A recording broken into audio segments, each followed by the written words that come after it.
Hello and welcome back to another video for Final Fantasy XIV news with me, Meoni, and today I thought we would look at the official Final Fantasy XIV subreddit Discord because there was basically a recent set of questions and answer session with Naoki Yoshida, the producer and director of Final Fantasy XIV, with the Chinese Fanfest. That's something that happened more recently.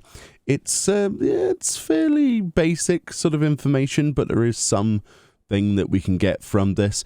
First of all, then, let's go through this Q&A, because I'm sure people are dying to know what was asked. And there are some nuggets of information, and there are some questions that, quite honestly, make me wonder why they were asked. But there we go. It is how you say, up to the will of the person asking, isn't it, really, at the end of the day? But anyway, this is brought to you, as I say, by the Final Fantasy XIV official subreddit Discord. A link will be in the description if you want to go and have a look at this yourself. You'll find it under the Translations and Live Letter tab with the wonderful Miuna and Elevenmile and all of the other wonderful people that come from the Final Fantasy XIV Reddit and tirelessly work behind the scenes to translate and create documents like this so people like myself can read through them with perfect ease. So as I was saying, so here we go then. This is translation that Miuna and Elevenmile went through. So the first question then that was asked during the Chinese Fanfest, as far as we can tell, is question 1. How are you deciding on what kind of food or meals you're adding to the game? Are there any plans to introduce more Chinese dishes? To which Yoshi P replies, we try to imagine what kind of food would be eaten in the region where the story takes place. It is mainly up to our recipe development team. Yes, that's an actual thing. But I will tell them there has been a request for Chinese dishes. It is a little off topic, but I personally like the idea of Szechuan-style mapo tofu. That sounds interesting. I'll have to look that up. I can't go because of Corona right now, but when I am visiting China, our Chinese team always takes us to the best places, and I am always looking forward to eating this dish. Well, there we go. So what have we learnt there? Well, first of all, that there's a recipe development team, which is highly amusing to me personally, and also that there's a lot of thought that goes into creating meals. So I guess we'll see more Chinese and Asian dishes in the future. The second question. The official Warrior of Light is getting older and older. Why? Is it because of current trends? The answer is, it is absolutely not because of any trend. You could call it my obsession, says Yoshi P. But just as you players are going through all of these experiences, the Warrior of Light who is representing all of you is going through the same experiences together with you guys. Since I became the producer and director, it has been 11 years. I have been told I got older. It wouldn't feel right if the official Warrior of Light hadn't aged a bit and kept his smooth and shiny CG skin. Think of it as him walking this path along with us. That's why, obviously, the CG has aged over time. Why do you play Lalafell is the next question.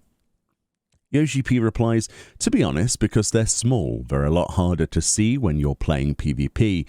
I've played many different games, but when I have the choice, I always pick the smallest race and put them on the smallest height in character creation. I've been using Yoshi Lala for the Walk with Yoshi P segments, and I'm rather attached to it. I do think Lalafells are cute, he says. When I speak to the overseas community, we always get excited talking about how Lalafells are true justice. There we go. Why aren't there any toilets in the game? You see what I mean about some of the questions? The short answer, says Yoshi P, is that they're hard to design. Where is the drain leading? Where is the water coming from? How do we handle toilet paper?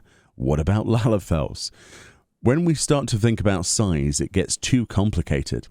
It is less about the investment into development, but more about the difficulty of the thought process. That's why we decided to pretty much leave that topic untouched. Just for reference, would you guys want us to implement them? I think a lot of people would like there to be just a generic toilet model. I would say against this. However, I have recreated a toilet in my FC's house as well, using a cupboard, a chair, and a pot of cream stew. So, you know, for the steam effect. So I'm sure that it would be nice to just have one item. So I can't really go against that too much. And we also glitched an orchestrion, like the Sapphire music box, into the side of a cupboard to make a handle. Yeah, it's quite cool, actually. Oh dear.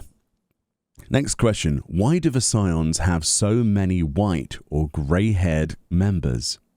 Difficult question, says Yoshi P. You are right. There are many characters with those features, and we do have it in mind all of the time. In the original version, we already had Thancred and Ishtola.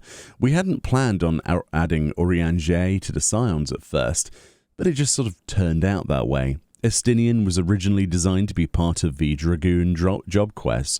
We hadn't imagined him to play such a huge role during the Heavensward story, and in 6.0 he became part of the Scions. A lot of coincidences. Sometimes we discuss if we should have some characters do a makeover, but the impressions are too strong at this point, so we decided to keep it like this. I personally am not a fan of pure colours, like green for example, and that's why new characters tend to be a bit simple in this regard. We will try to balance it out a little better from now on.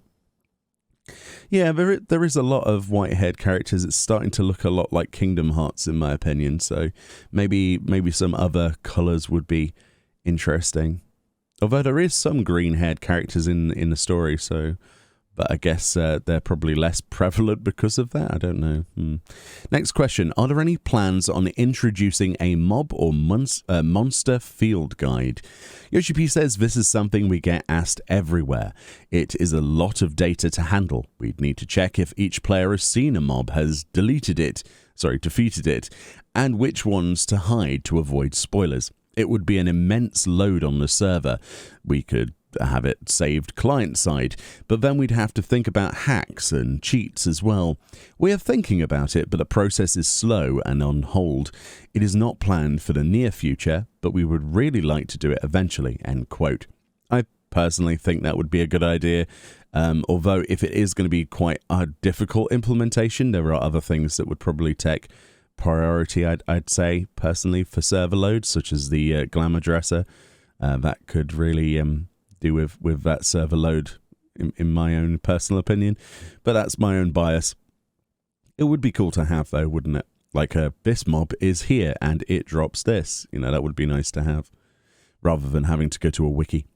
Next question. We want more emotes where players are close to each other. That's not really a question, but okay. Yoshi says we get a lot of requests for this. Difficult because of different races and heights. It is pretty much impossible with the current processing power to keep gear, height differences and everything related in mind in executing an instant action being the emote. We are looking into more race-specific emotes.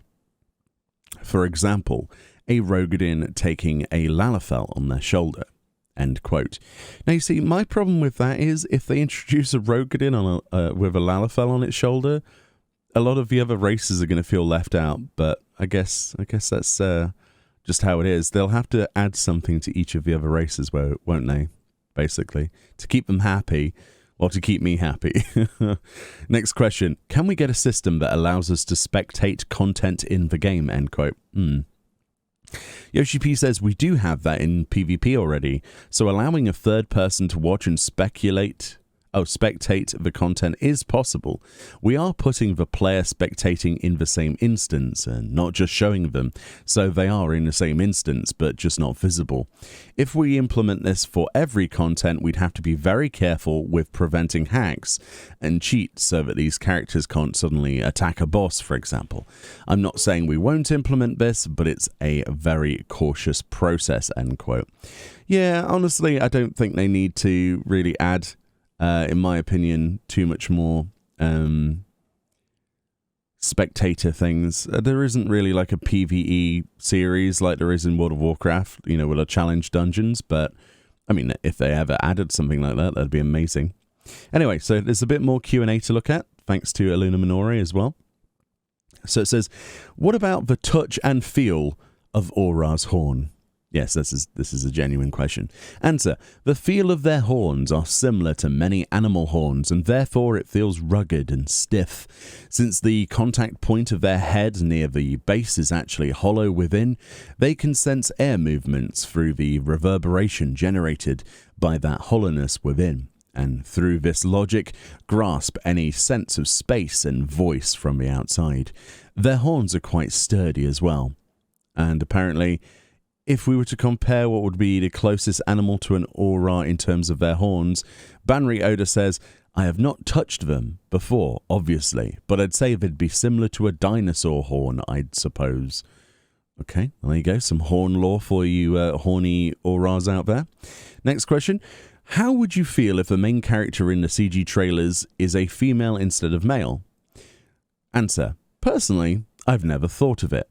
We were always devoted in creating the character, refers to the current Midlander male, as a star of the show, and we thought portraying his journey and adventure to be our task. So if we thought that if we were to do it, it'll be a hire, and it looked awesome anyway. However, since I have to start thinking about the trailer for 7.0, your question will be used as reference, end quote. So maybe we might have a female protag in the cutscenes. Interesting. I mean, Warrior of Light can use a Fantasia, right? So there we go. Simple as that. Next question.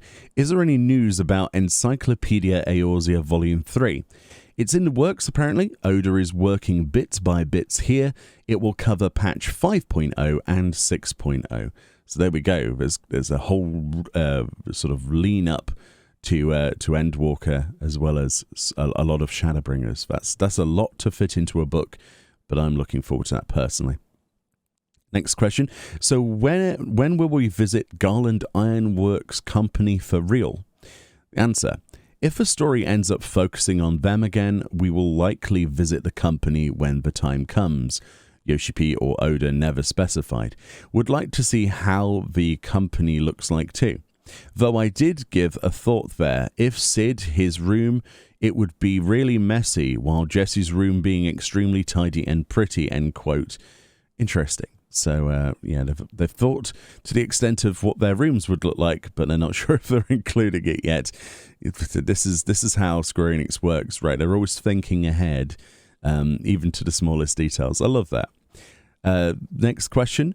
Will we see Reen being involved in the story again? Since I'm a little worried, says the person asking the question, that Reen has no guardian accompanying her.